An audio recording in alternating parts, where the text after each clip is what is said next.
Can you maybe give us an introduction to emergence and help unpack emergence in a way that we're talking about it today in relation to realizing new possibility? Yeah. Thank you, Joel. And thank you everyone for being with us today. It's so great to be with everyone and be in everyone's energy. So the definition of emergence that I like is that it's when a whole has new properties that can't be found in the parts that make up that whole. So it's really when a fundamental newness arises that wasn't present before.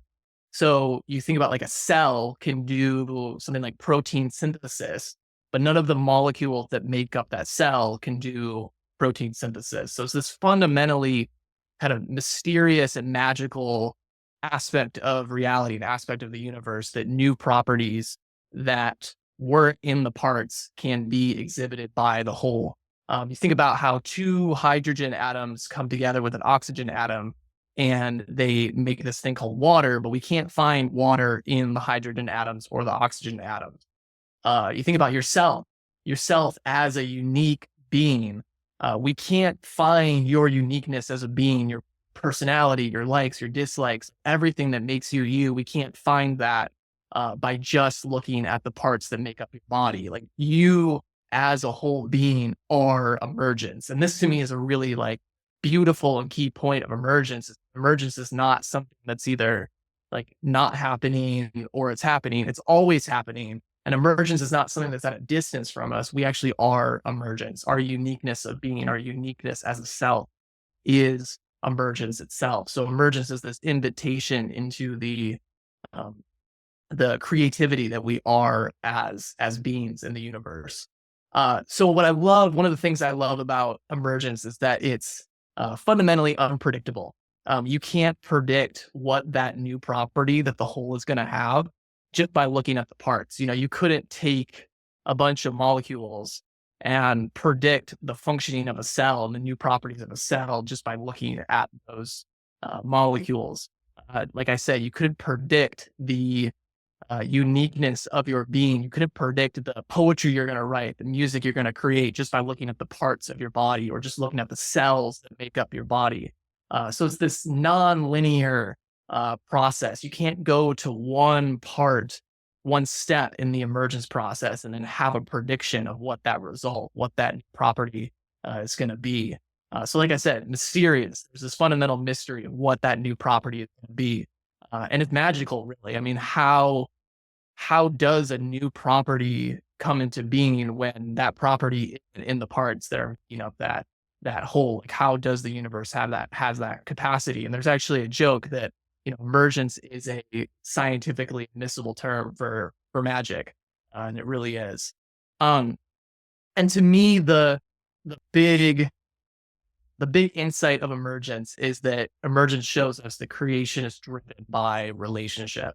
It's really the relationship between these different parts, the relationship of different aspects of reality coming together that then create fundamentalness. And I feel like that insight is big enough that there's so much to unpack. And I'm going to throw it back over to you, Joel, so we can unpack that together. Okay, there's a lot. One of the things that blows my mind a little bit, and you're talking about protein synthesis in a cell and things of this sort, and that there's a new thing that is born out of a relationship that didn't exist in the parts. And if you think about, you said something like, we are emergence, like we're participating in emergence, and emergence is this unfolding, ever blossoming phenomenon to some degree. So if you think about participating in emergence and our very existence being a part of a long story of emergence, that you could trace it all the way back, that almost everything that exists is the outcome of some sort of relationship. There's a great video by Daniel Schmachtenberger on emergence on YouTube, if you haven't seen it. One of the things I love that he says is that there's this notion of relationship, but it's attraction, right? That there's like a pull.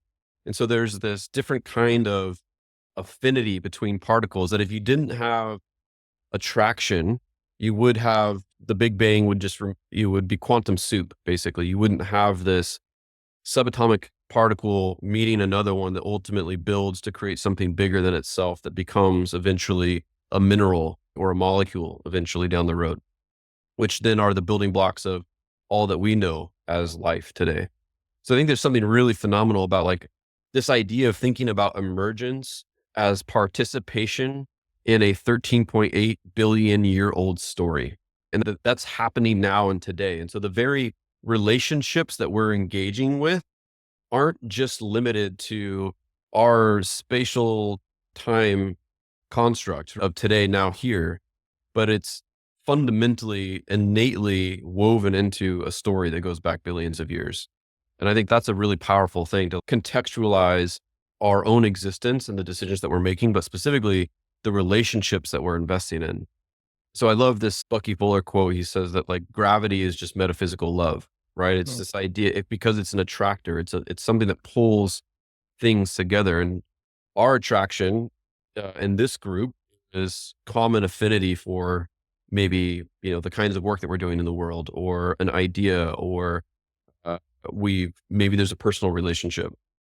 And so these relationships become really fundamental to not just participating in emergence, but into discovering what could be, right? So the precondition for actualizing what could be is being in relationship.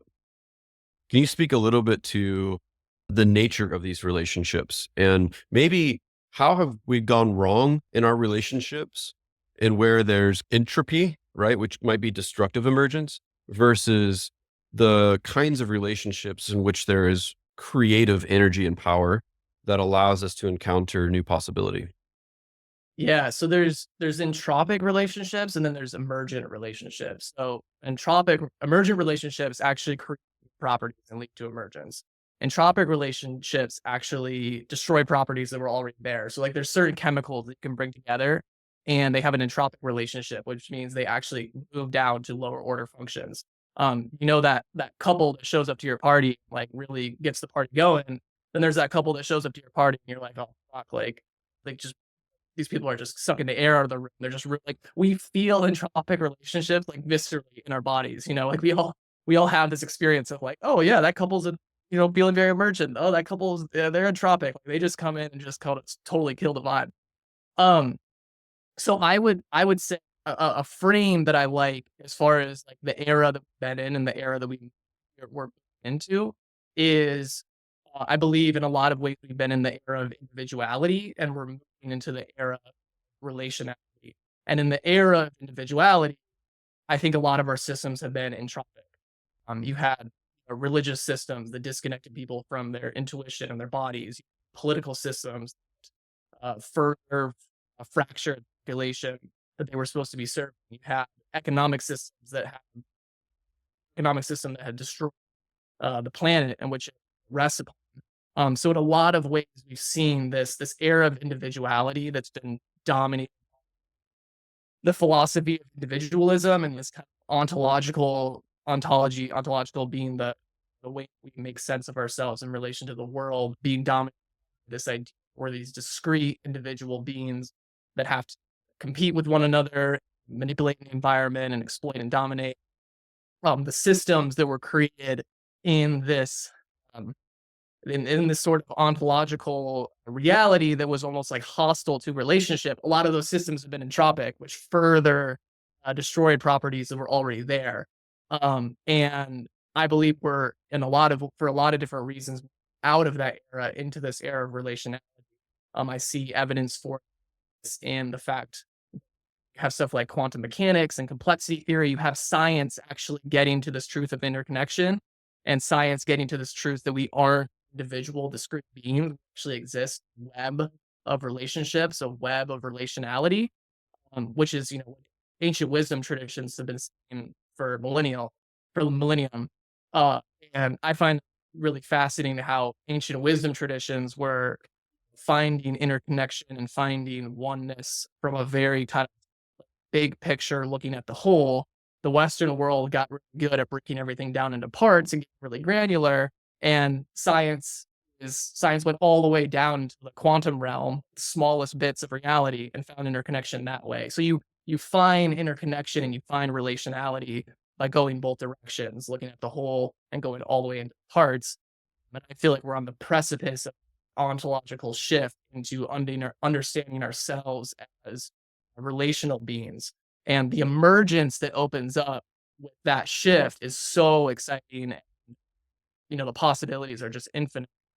If emergence is really driven by relationship, some really interesting questions that come up for me are, what kind of emergence is possible when we are in deep relationship with ourselves? What kind of emergence is possible when we're in deep relationship with our body and the wisdom of our body? What kind of emergence is possible when we're in relationship with the other, with our community, with people that make up our society? What kind of emergence is possible when we're in deep relationship with nature and plant, animal intelligences? You just see, like, I almost view emergence as this sort of living inquiry. Like, what kind of emergence is possible when I'm in deeper relationship with these aspects of reality, and my creativity and my creation is not driven by my individuality or my agency or just like forcing it or making it happen. It's actually about and opening up and having cultivating deeper relationship with all of these different parts uh, of reality. So I find that ontological shift that I feel like that's happening actually right now, mm, the emergence is just so exciting and so promising. And in a lot of ways, we need the emergence that comes from this, that comes with this ontological shift, to help solve a lot of the crises that were created from the entropic systems. So, like, coming into right relationship is actually helping us solve the productions of these entropic systems, which is incredibly exciting. Yeah. I mean, I love that. I mean, that makes me really excited to think about this shift. Um, One of the things that you said that I think is interesting about this the entropic nature of our systems, and tying it back to some of the examples you're giving around like cells, for example, like, uh, and it's like an individual lung cell saying, I'm not going to participate in respiration, Mm, right? You have like a bunch of individual cells saying, I'm not going to participate in respiration. That's almost like a bunch of organizations saying, I'm going to compete, right? That there's this almost, and I'm not going to cooperate in any way. It's just about me, and that I have to win. This is a zero sum game, and either I get all the oxygen or I don't get any, right? And that discrete individual mentality, that paradigm leads to this very hyper uh, protectionist notion of, my membrane as an organization or as a team or as a whatever it is that I'm, working in, uh, is impermeable, right? Like, mm, I'll receive things, but like, you don't get anything from me. And that shift towards, no, we're actually all in this together. This isn't a zero sum game. That competition, for limited finite resources and the linear material economy that's created, we can actually shift through partnership, relationship, cooperation to a circular regenerative systems that allow for a world and for people to be healthy.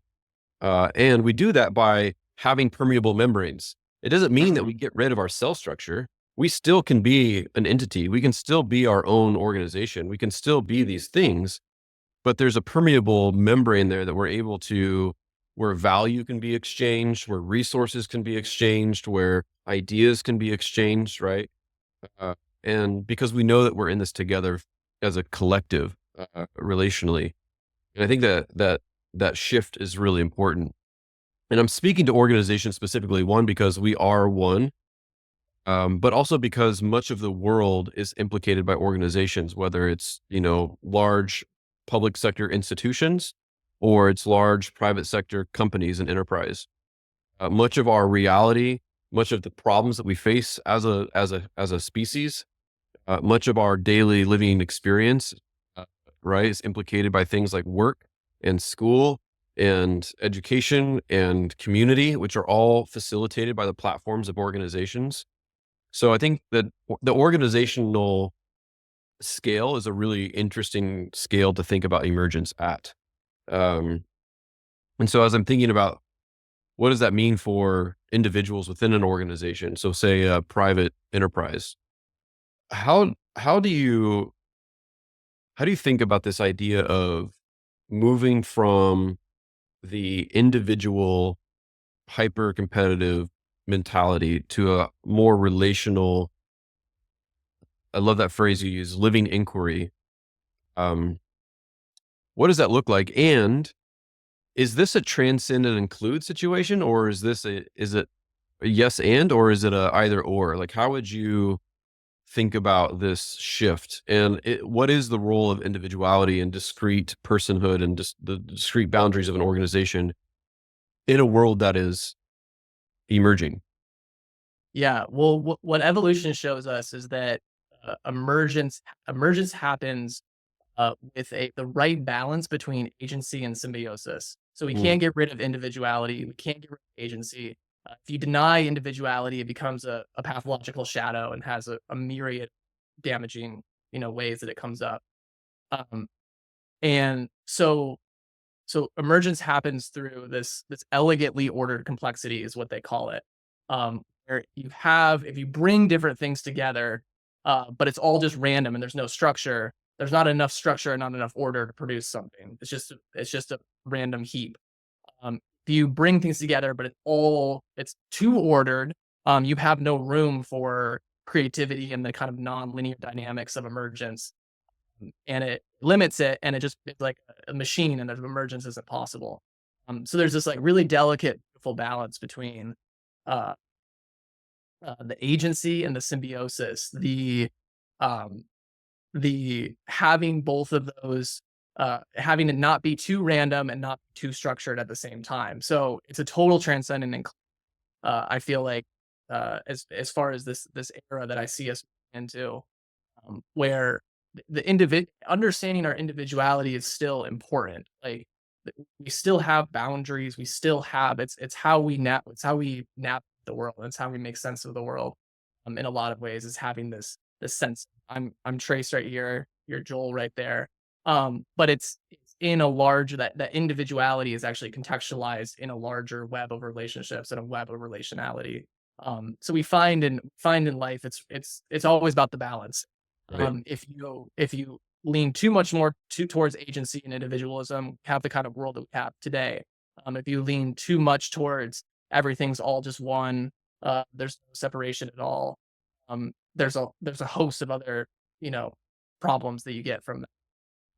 So yes, it's about this balance, and I find that um, the body and the intuition holds a lot of wisdom around what that balance feels like, and what feels right.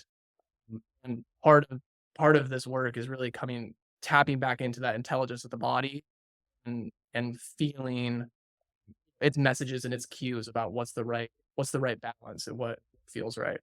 Do you think that this shifts from this hyper individualistic to a yes and relational paradigm is illuminating the rise of somatic awareness, that we are beginning to embrace the more than cognitive intelligences of our being and our experiences? Yeah, for sure. I think the proliferation somatic technologies, um, across all different fields and social media. I really think that points to, um, there's there's a longing in the human spirit to really connect deeply with the body again, and you can that that era of individuality that I talked about. A lot of it was cemented with the Age of Enlightenment in the 1600s, and I've heard the Age of Enlightenment referred to as the Age of Disembodiment. Uh, Mm, it prioritized the head and the intellect and really cut people off from the body.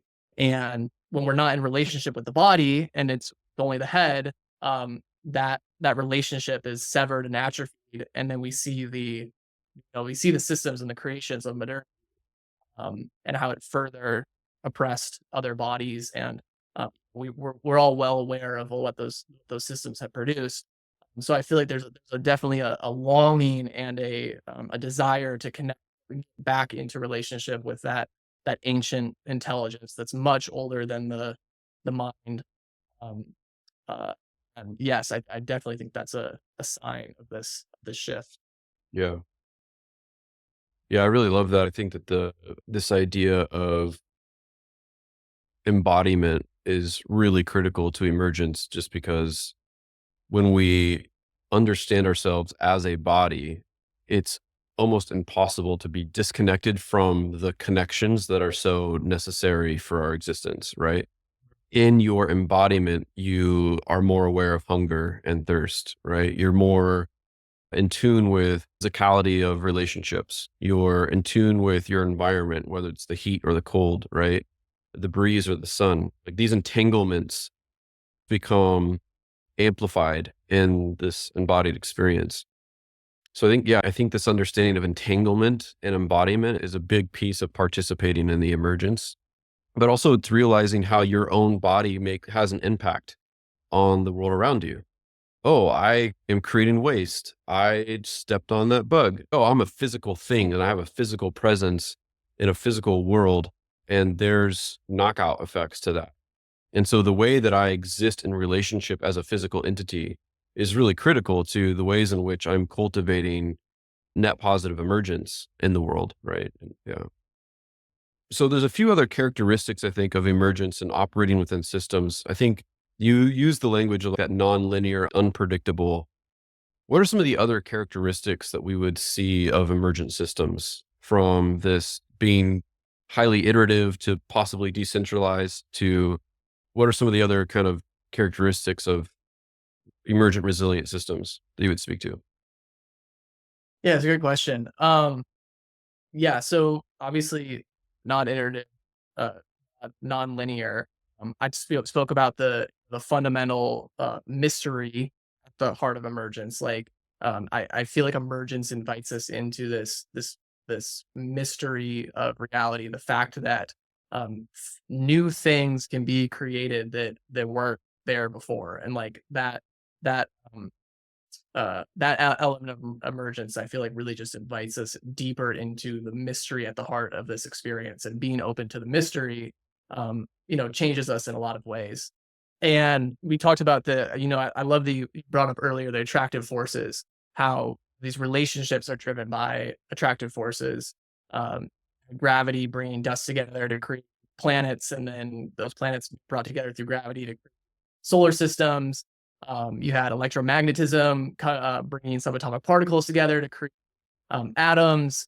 You have love bringing people together. That concept of attractive forces is really, really interesting to me, because it's something in my work that I'm actively trying to help people tap into. Like, what is most lighting them up? What is their intuition is saying is the right move? Because oftentimes I find that the attractive forces speak through that language, through the language of the body, like we were just talking about.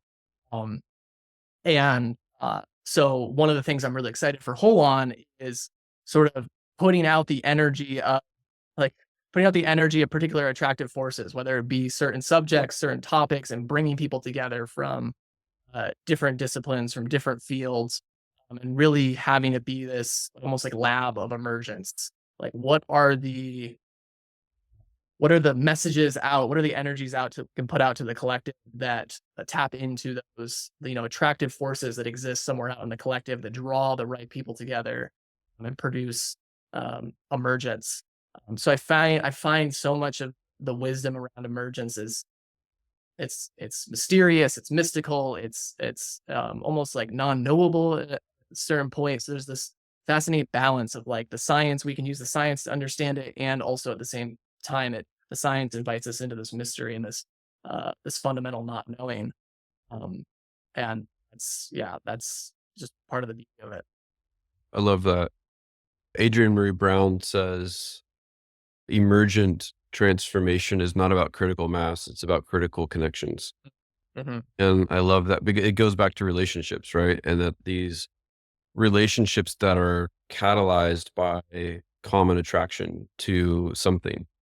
I think the knowing piece and the mystery piece is really interesting here. And I'm going to try briefly to connect a few dots. One is this: there's a philosopher named Esther Meek, who her kind of expertise is in epistemology, which is the philosophy of knowing.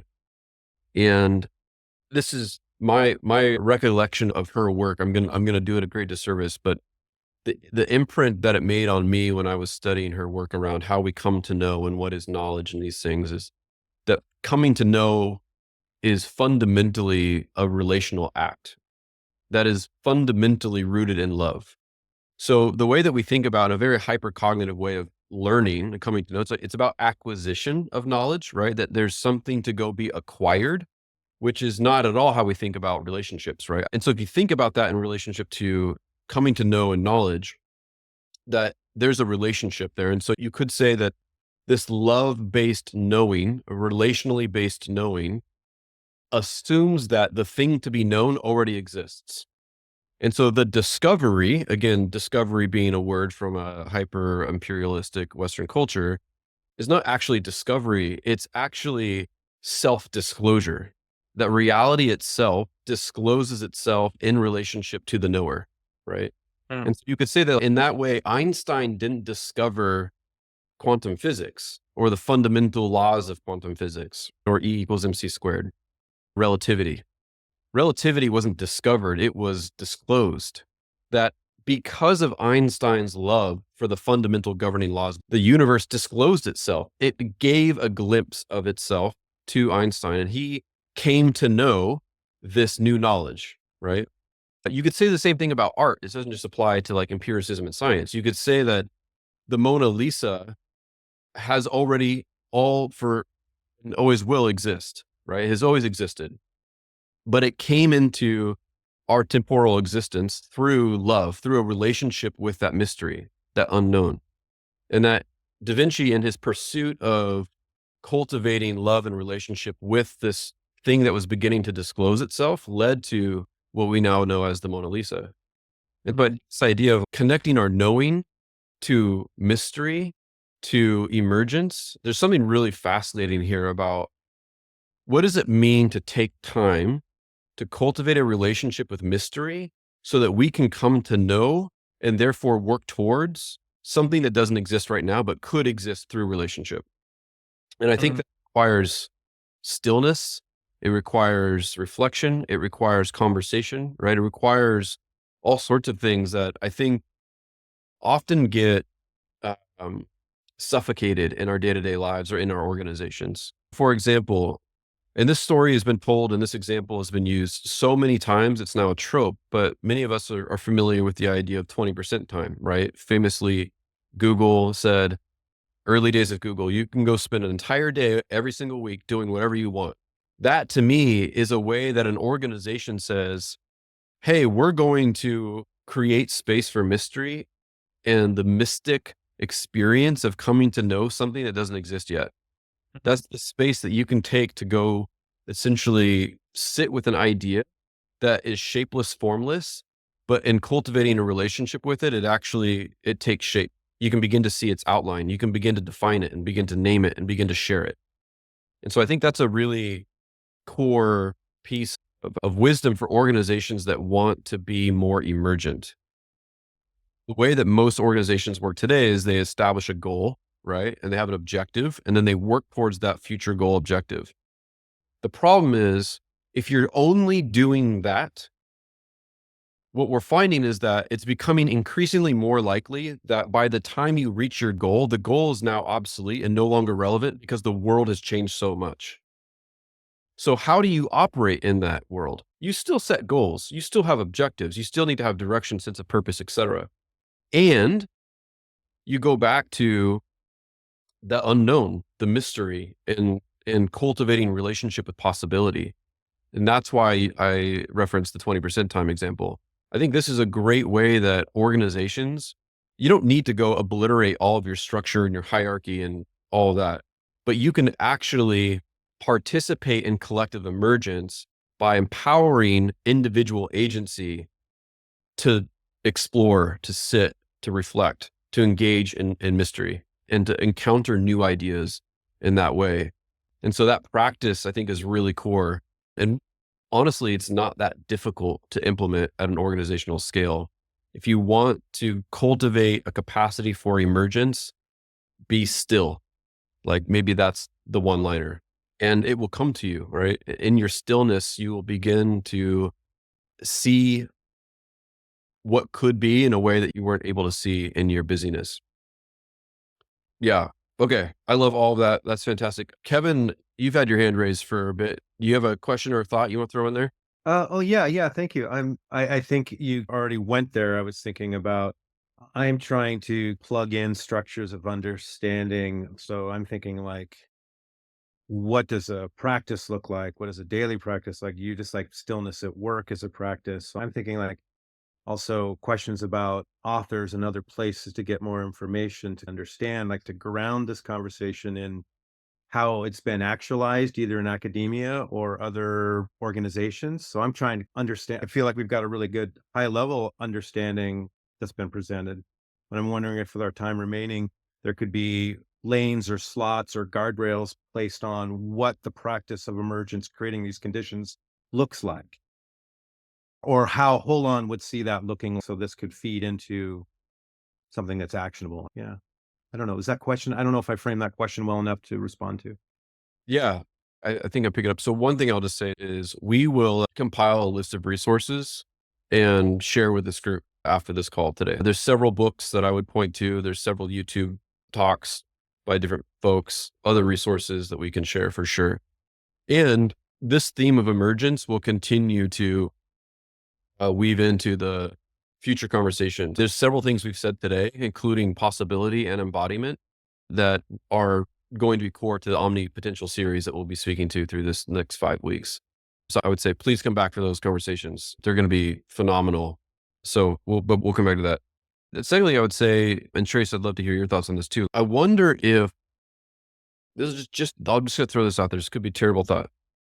I wonder if the proclivity towards something actionable is actually an inhibitor.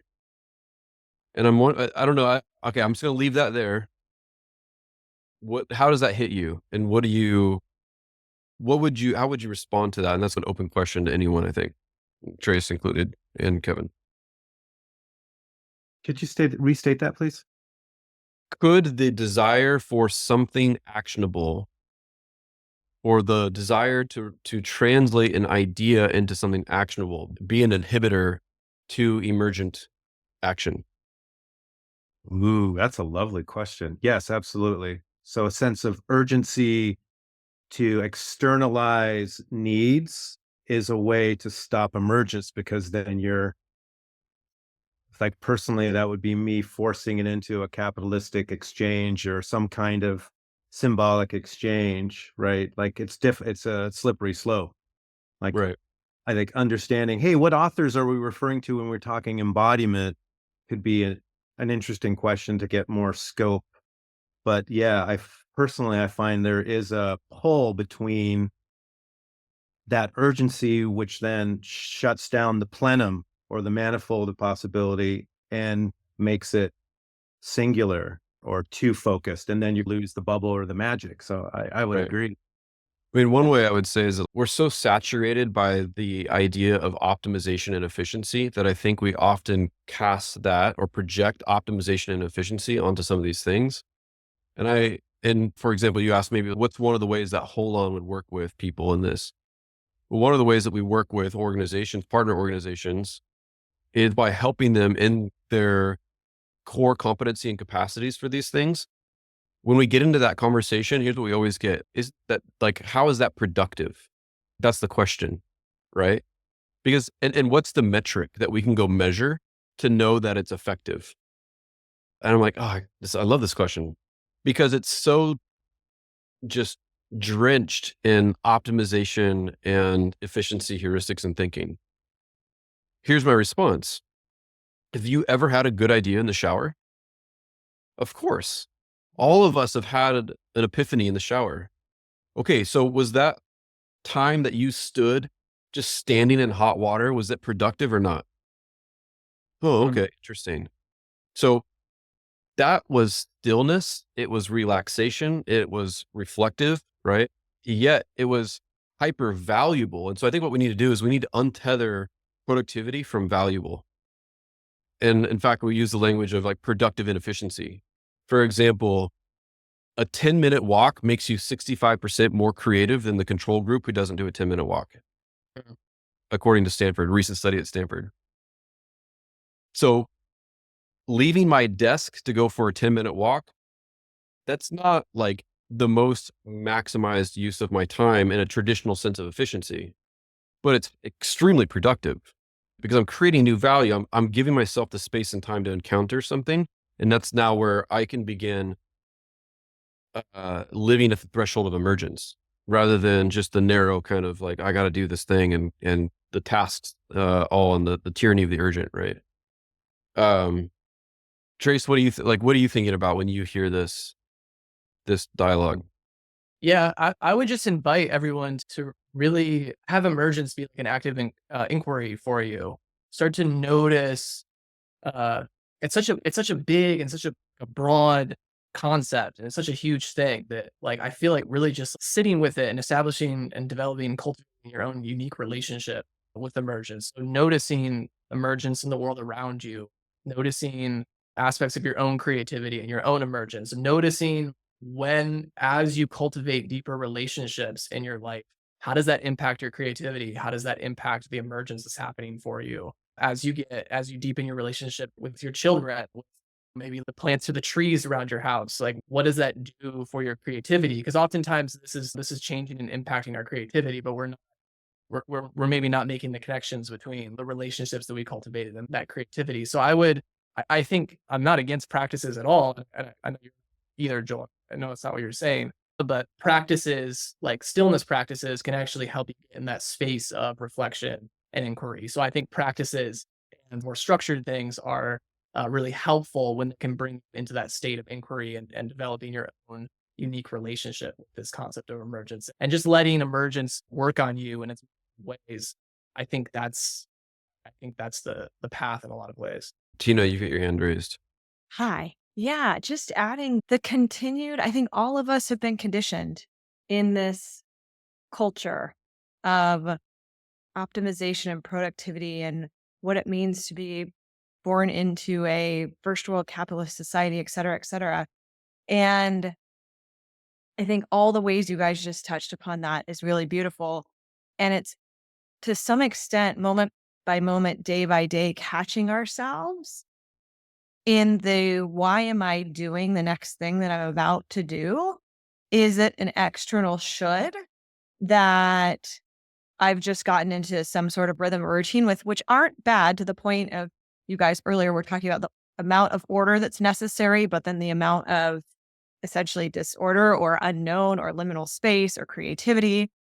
And so it's that, I think it's the dance. And so even the question of, is this thing going to work for emergence or is this thing not going to work comes from that lower mind, right, wrong, slipping back into being told how we should exist. And so to some extent, I think it's a fundamental act of courage and curiosity, but also bravery to step into the space of, I don't know exactly what we're going to do tomorrow or how we're going to solve this or how we're all going to show up for this. But this is the intention behind it. Here are the things that we do know. Here's how we create a safe space for it. And then to be able to watch the magic that happens in that, all of a sudden it's like you can't help but be bought in on like a heart and soul and head level because you see the outcome of that and you realize how much bigger it was than anything that you could have produced from just known factors beforehand. But it's that courage to step into these uncomfortable zones that ask a lot of vulnerability instead of to the point you guys have made earlier in the conversation. We can't just be heads on walking sticks anymore with known information that we just spit out at some routine level. And then we're considered doing our job or we're smart or it's good enough or it's not good enough. There's this whole like new way of being and existing that asks so much more of us, which is why it's so hard. I love that. Any reflections on that, Trace, or comments? Yeah, yeah, I love that. A lot of this is a deconditioning process because we've been conditioned into the predicted control way of being. I think emergence is really an invitation out of that predict and control way of operating and more spaciousness, more space for reflection, more attunement with the body and listening to its messages and cues about what feels right. I also think a really huge part of emergence is like um following what really lights you up and following what's like most exciting for you. I find the attractive forces that drive relationship and drive emergence, like that speaks to us in what is most exciting, what is most invigorating, what's most lighting us up. And really just giving ourselves permissions to follow that. Is it an art project? Is it reaching out to someone you've never reached out to in a long time? Is it asking someone to collaborate on something that you haven't asked before and you really need to collaborate with them? Like really getting into the flow of energy in your life and what feels most exciting, what feels most life affirming, and just trusting that the attractive forces and trust is such a huge part of emergence to me as well. Trusting that when we follow those feelings, when we follow our intuition, like trusting that the emergence that comes through that is beneficial and life-giving in so many ways. Yeah. Yeah, that's huge. Two things real quick. I want to go back to Robin's comment. And in fact, I'm curious, Robin, if you'd be willing to speak to this quickly, this notion of moving from productivity to performance. Would you be up for expounding on that a little bit more? Sure. I just really think that I work in workplace consulting. So I'm talking about organizations often when I'm thinking about this. But when they're trying to measure productivity, especially in the circumstance where you're asking people about their productivity, like all the surveys that are happening and people are saying they're more productive at home, they're not being disrupted. So obviously they're going to check things off on a to-do list more. But when you're in the office and you're disrupted, it's often by a colleague wanting to connect on a more personal level, a colleague that has a question, that is trying to learn something, or a colleague that is, hey, perhaps I could help you out with this. So there's this engagement that is happening, but we consider those disruptions because they take us away from the list that we have in front of us that we are trying to get done in that day. So at the end of the day, we've got less done, but we built up social cohesion, teamwork, learning, mentorship, all those other things, but there's less check marks on our list. So I think we need to be thinking about those aspects too. And not only that, but like you can do a shit ton of stuff in your to-do list, but it'll be terrible. So like where does quality come into play when you're looking at productivity versus performance too? So I just think there's so many other layers that we're not considering when we're looking at productivity. Yeah. Yeah, I love that. It'd be amazing to think about how organizations could actually begin to incorporate emergence and emergent activity into their kind of planning. Tim left a comment about emergence here and now. He said, I'm curious how it happen here and now in this session. I have a thought, Jim. but I'm curious if you have a response to that first, Trace, before I say anything. Yeah, I certain reflections, certain takeaways they've taken away from this discussion, like sitting and reflecting on those. And like I was speaking about earlier, really reflecting on what emergence feels and looks like for you. There's a lot of emergence is possible just through that reflection and cultivating that relationship with emergence itself as a concept. And this is really a huge part of Holon's vision is bringing people together and having structures and practices and conversations and spaces that can lead to emergence with us all. So this is like a very early, we're in the starting building Microsoft out of the garage phase right now with these conversations on Zoom. But this is the vision for Holon in a lot of ways is creating an organization and a structure that can be a facilitator and a convener of emergence. So this is an active question and inquiry that we're in along with you. And obviously love your input and your reflections on this. Yeah. Yes. 100% to all that. And two things. One, a big piece of the way that we want to do that is by cultivating a community of exchange. And so in the coming months, we'll be rolling out a community program where you'll be able to connect with other folks who have shared affinity for the conversations that Holon is facilitating and convening. The other thing is, I would love to know what your attractive force is right now. As you're reflecting on the question of what is the attractive force? What's the thing that's compelling me towards something or that I am being animated by right now that maybe hasn't fully emerged yet? I don't know what I'm going towards, maybe even, but what is the relationship? What is the attractive force? And if you would be willing, no pressure, obviously, on the LinkedIn event page, if you are on LinkedIn, to just put it in the comments. That way others can see it and we can follow up with you. And if there's anything that we can do to support you in that process of responding to that attractive force or operating in an emergent way within the relationship that you're in with, whether it's an idea or an organization or a collaborator or whatever it is, we'd love to share that, have it shared if you're willing. You can put it in the comments on the LinkedIn event page for this event specifically, or if you feel like just emailing it to us, you're welcome to do that as well. And just be on the lookout for a community launch later this fall. My email is in the comments, joel@theholonhouse.org. We'll be speaking more about what's on the horizon for us and what the Holon House is specifically as a part of that community. But this is exactly the kind of thing, as Trace was saying, that we want to be investing in. So with that, I think we're at time. My last comment will just be next week, we'll be speaking with Dr. Neil Thies about possibility. He wrote a book called Notes on Complexity. It's going to be a phenomenal conversation. If you do not know who he is, please go Google Neil Thies, watch some of his videos, pick up his book. It is going to be an absolutely phenomenal conversation about possibility. And we're going to cover complexity theory and consciousness and emergence and all of these things. And as we get to what could be. So thank you, Trace, for this conversation. Absolutely brilliant. Thank you all for your time. Good endorsement from Tim on Notes on Complexity. Thank you, Tim.